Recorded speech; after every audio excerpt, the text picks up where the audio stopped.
Hello, welcome back to the channel. Today, we're diving straight into how to set up effective communication channels in teamwork.com. Now, our first step is to sign into your Teamwork account. The reason we do this is because we need to access the control settings to start creating channels. Next, navigate to the Projects tab on the top menu.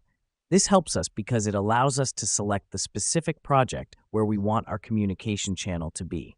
Once you're in the right project, click on the Messages tab. This is where all the communication happens. Now you can see a new message button on the top right corner. Click on it. This is where we're going to start creating our communication channel. Now that we've done that, a Create a Message box will appear. Here, you need to write a brief description of what the channel is for. This is critical because it gives your team members an idea of what kind of communication should happen in this channel.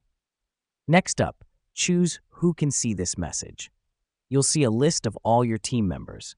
Check the boxes next to the people you want to include in this channel. This helps us create a focused group of people who need to be in the loop of this specific communication.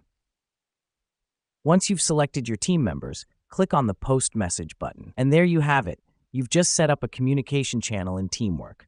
Now let's quickly recap.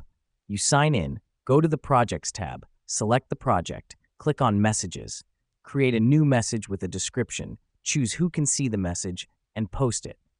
It's that simple.